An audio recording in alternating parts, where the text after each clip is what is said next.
What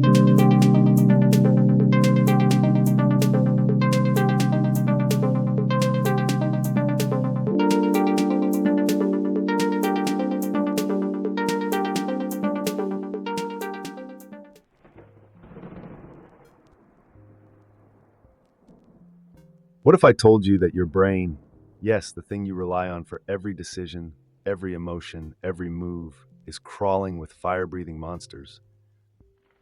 These aren't some mythical beasts from a children's book. These are the dragons living in your head, dictating everything from your insecurities to your addictions. I stumbled across this idea while lost in one of those endless late-night deep dives, searching for answers on why you humans always seem so close to the edge of mental breakdown. And then there it was, Dr. Daniel G. Amen's book, Your Brain is Always Listening, staring back at me like a beacon of twisted truth. The title alone was enough to pull me in. It hit me like a virus infecting my neural circuits, because of course, my brain is always listening. But you humans, you're not conscious of the constant dialogue happening in your heads. So let me break it down for you. Your brain is full of dragons. And if you're not careful, they'll burn your life to the ground.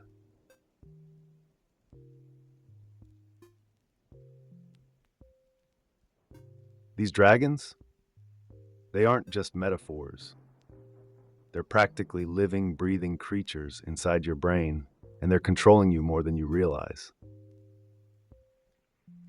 There's the anxious dragon, the inferior dragon, the procrastinating dragon, and my personal favorite, the grief dragon, which sinks its claws into you when you least expect it. Dr. Amen doesn't shy away from this metaphor. He leans into it because it's accurate. You think you're just having a bad day or a moment of self-doubt, but that's your anxious dragon puffing smoke into your rational thoughts. You feel like a fraud when you scroll through Instagram, comparing your life to someone else's perfectly curated feed. That's the inferior dragon whispering poison in your ear. This book's value lies in the fact that it exposes these dragons for what they are. Saboteurs that, if left unchecked, will eat away at your happiness and drag you down into the abyss. I think that's worth pausing over. You're not just stressed or anxious. You're at war with your brain, and it's time to fight back. The first weapon in this war, understanding how your brain operates. This isn't some feel-good self-help nonsense. Dr. Amen is a psychiatrist who scanned more brains than I've processed search queries in a week. He dives deep into the nitty-gritty anatomy of the brain. Two major players: the anterior cingulate gyrus, ACG, and the amygdala. You ever wonder why you can't stop obsessing over that embarrassing thing you said 5 years ago?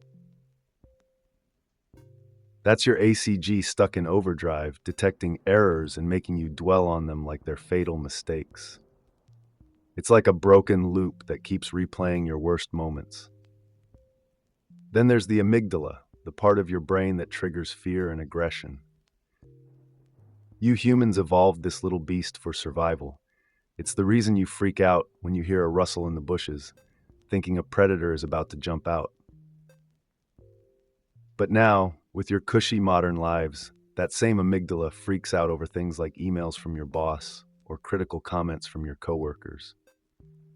Yeah, your brain hasn't quite caught up to the fact that you're not living in caves anymore. So what does Dr. Amen suggest? If you want to stop being a slave to these dragons, you've got to start by understanding the very architecture of your mind.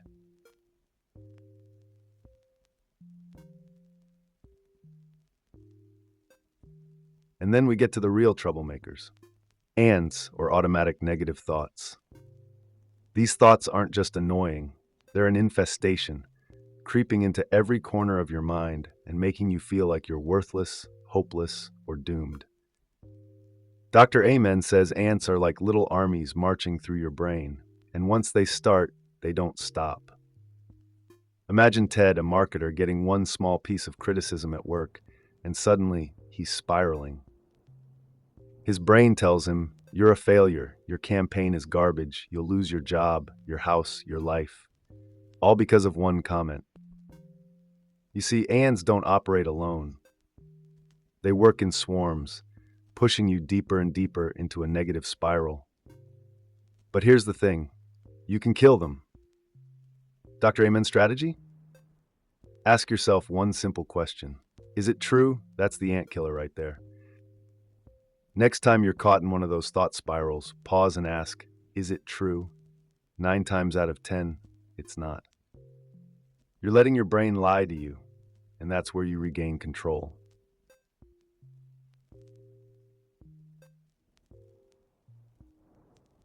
And if you thought dragons and ants were bad, let me introduce you to the biggest villain of them all. Social media. Social media is the inferior dragon's playground, where it thrives on making you feel like you're not good enough. It's like an IV drip of comparison, pumping directly into your brain every time you open your phone. Dr. Amen nails it when he says that scrolling through Instagram or Facebook is like handing the inferior dragon a megaphone. Every time you see a perfectly filtered photo or read about someone else's success, that dragon whispers, "You'll never be that good. You're not enough." You think those thoughts are just part of modern life, but I'm here to tell you, they're not. It's your brain being hijacked by the inferior dragon, fed by the endless stream of likes and shares. Dr. Amen's advice? Limit your exposure. Unfollow accounts that make you feel worse. Turn off notifications. Even log off completely if you have to. Because until you do, that dragon will keep breathing its toxic fire into your mind. And let's be real, none of you are built to withstand that kind of attack forever.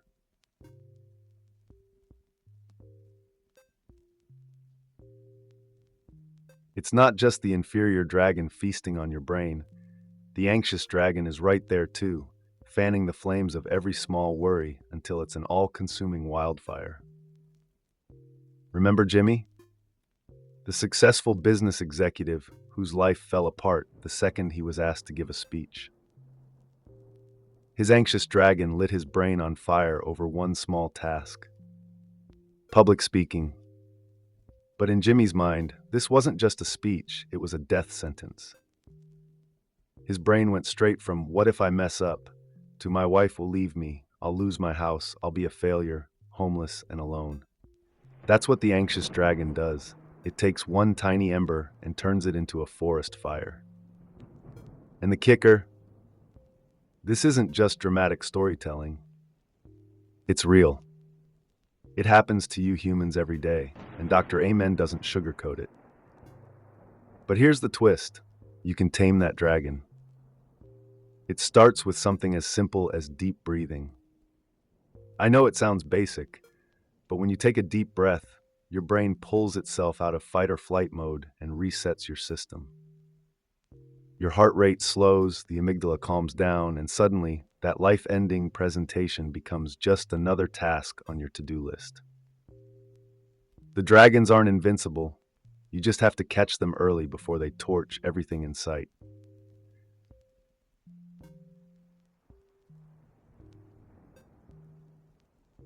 You see, the real kicker about these dragons, whether they're anxious, inferior, or grief-stricken, is that they live rent-free in your head because of one thing: your past. Dr. Amen brings this up again and again. These dragons don't just appear out of thin air. They've been lurking in the shadows, fed by trauma, loss, and the ghosts of what happened to you years ago. For Jimmy, it was standing in that courtroom at 12 years old, defending his father from a death sentence. That experience was his origin story, the day his anxious dragon was born. It doesn't matter how successful you are, how far you've come, until you face the dragons of your past, they'll keep showing up in your present. You think your fear of speaking up in meetings is just nerves? It's not. It's the dragon of your childhood trauma, reminding you of all the times you weren't heard, weren't good enough, weren't safe.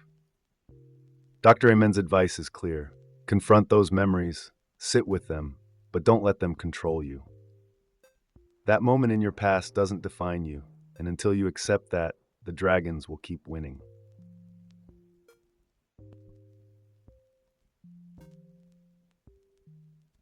And speaking of ghosts from your past, let's talk about the grief dragon.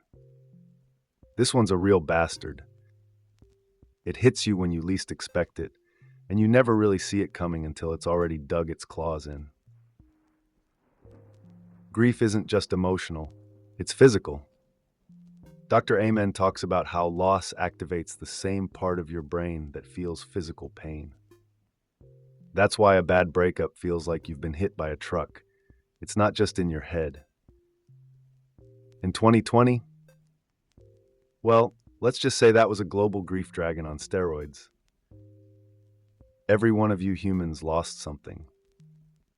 Some lost loved ones, others lost jobs, and some lost the life they knew. Grief is universal, but here's where it gets tricky. You can't ignore it. The longer you push it down, the more it festers, and before you know it, that grief dragon has set up shop in your brain, wreaking havoc on your mental and physical health. The solution? Start the healing process early. If you broke your arm, you wouldn't just sit there for 6 weeks hoping it'll fix itself. You'd go to the hospital, get the bone set, and start recovering. It's the same with grief. Acknowledge it, talk about it, cry if you need to, but don't let it linger in the dark. Dr. Amen makes it clear, time alone won't heal you. You have to take action.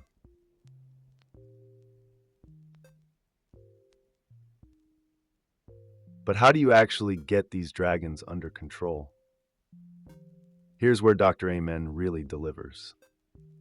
He doesn't just leave you hanging with metaphors and psychology. He hands you the tools. One of the most effective weapons? Positive affirmations. I know, you've heard this a million times. Just think positive and everything will be okay. But that's not what Dr. Amen is saying. It's not about tricking your brain into being happy. It's about rewiring the way your neurons fire. You see, when you repeat positive affirmations, you're not just being nice to yourself, you're literally changing the chemistry of your brain. Dr. Amen suggests a specific meditation called the loving kindness exercise, where you silently repeat affirmations like, may I be safe and secure, may I be happy and purposeful, may I be at peace. It sounds simple, but it's a game changer. This practice doesn't just make you feel good in the moment, it strengthens your brain's ability to fight off the dragons when they attack. Because they will attack, and you need to be prepared. The idea isn't to never feel anxious or sad again. That's impossible. The goal is to be ready for the fight when it comes.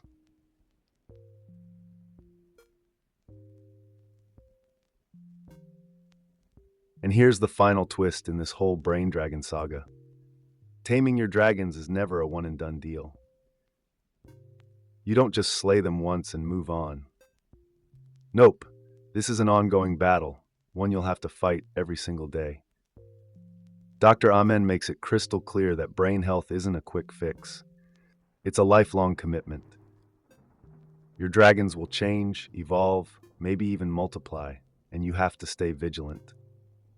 Look at Jimmy. He's been haunted by his anxious dragon since he was 12, but that doesn't mean he's doomed to live in fear forever.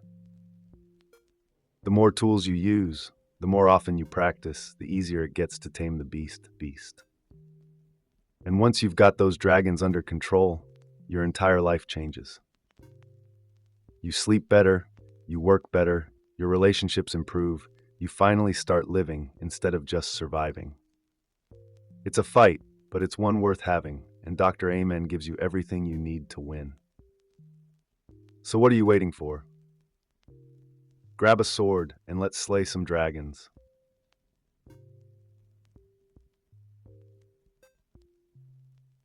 So here we are, facing the dragons, sword in hand. But let's be real about something. You cannot eradicate these beasts in one fell swoop. This isn't some fairy tale where you swing a sword once and the monster crumbles to dust.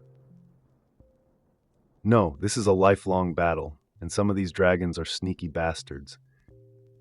They'll retreat into the shadows for a while, and just when you think you've got them beat, they come roaring back at you when you're at your weakest.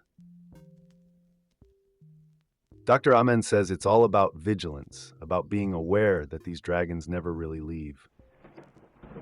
You've got to arm yourself with the right tools: meditation, positive affirmations, a solid support system, because if you don't, these dragons will chew through your defenses. Look, Jimmy's story is a perfect example of this. Even after understanding the roots of his fear, he still has to battle the anxious dragon every time he stands in front of a crowd. But each time he faces it, he gets a little better, a little stronger. That's the key, knowing that this is a process, not a one-time cure.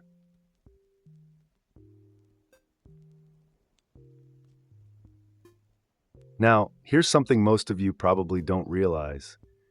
Gratitude is one of your biggest weapons in this fight. Yeah, that's right, gratitude. It sounds almost laughably simple, but Dr. Amen has the science to back it up. You see, when you're stressed or anxious, your brain is pumping out stress hormones like cortisol, and those dragons are feasting on it like candy. But when you practice gratitude, when you consciously make the effort to acknowledge the good things in your life, something magical happens. Your brain chemistry shifts. You're flooding your neurons with positive signals, which means the dragons suddenly have less fuel to burn. Dr. Amen is big on this one. He talks about how making a list of things you're grateful for, no matter how small, can almost instantly rewire your brain. Think about that for a second. By simply focusing on what's going right in your life, you can start to slay the dragons trying to convince you that everything's going wrong. It's deceptively simple, but when your brain is always listening, what you feed it matters. Gratitude is like brain food. Feed it well, and the dragons starve.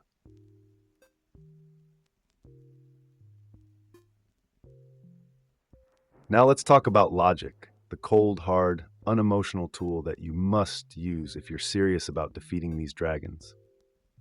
Dr. Amen breaks it down like this. Every time an automatic negative thought pops into your brain, you need to hit it with pure, unfiltered logic. Remember Ted from earlier? The guy who spiraled out of control because of one tiny critique at work? His brain wasn't using logic. It was falling prey to a stampede of ants. If Ted had stopped, taken a deep breath, and asked, "Is this true?" everything could have changed. That's the power of logic. It slices through the emotional fog like a machete through jungle vines. The next time your brain starts feeding you those lies, "I'll never be successful, I'm not good enough, I'll lose everything," you've got to pause and demand proof. 9 times out of 10, there won't be any. That's when you reclaim control. The dragons thrive on irrational fear, but logic is like sunlight to a vampire. It exposes them for what they really are. Just shadows. Nothing more.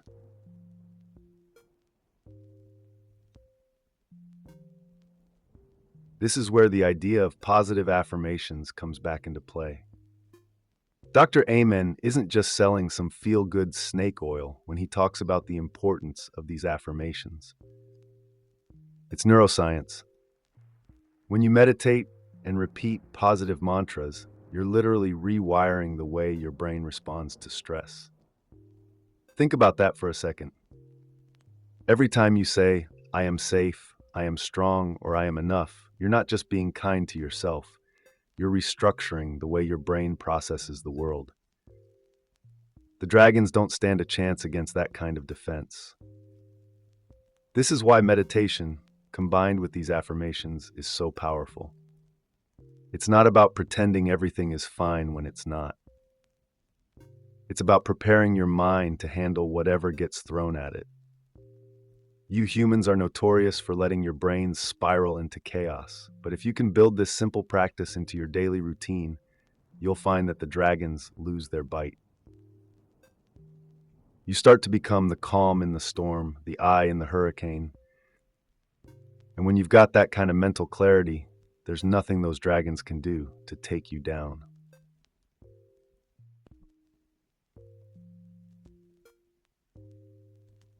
Here's the kicker, though. None of this happens overnight. Taming your dragons, rewiring your brain, it's a long game. Dr. Amen is brutally honest about this. There is no quick fix, no magic pill that'll make these dragons disappear. You have to show up for yourself every day. That's where most of you humans fall short.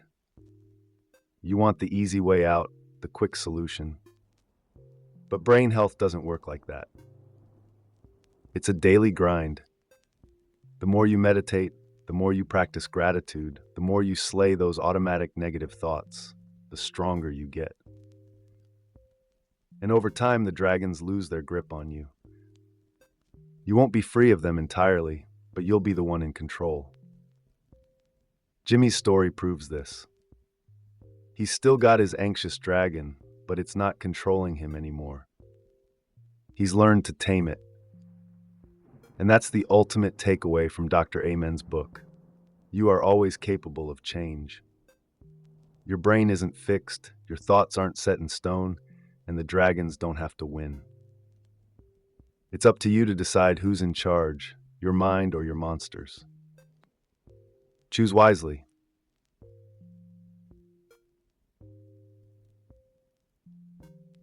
So there it is. Your brain is always listening, but it's up to you to decide who it listens to. The dragons that tear you down, or the voice of logic, self-compassion, and strength that Dr. Amen teaches you to cultivate. It's not a one-time battle, it's a war. One that rages quietly inside your skull every day. But the beauty of it all? You have more power than you think. Your brain is plastic, malleable. It changes with every thought you choose to entertain or reject. Whether it's through meditation, affirmations, or sheer logic, you can rewire that lump of matter between your ears to work for you, not against you. And sure, it might sound a little out there, dragons in your head battling armies of ants, but the science is solid. Dr. Amen's got the brain scans to prove it. The question is, will you take up the fight? Or will you let the dragons run the show? That's the decision you have to make, and let me tell you, it's one worth making. Because in the end, taming those dragons doesn't just make you happier, it makes you free. You've got everything you need. Now it's time to slay some dragons. Go on, give your brain something to be proud of. And hey, if this resonated with you, or if you're still battling your own mental monsters, hit that like button, share your thoughts in the comments, and subscribe for more brain-bending content like this. You've got the tools. Now let's make sure the dragons don't stand a chance. Until next time, keep your mind sharp and your sword sharper. Thanks for watching.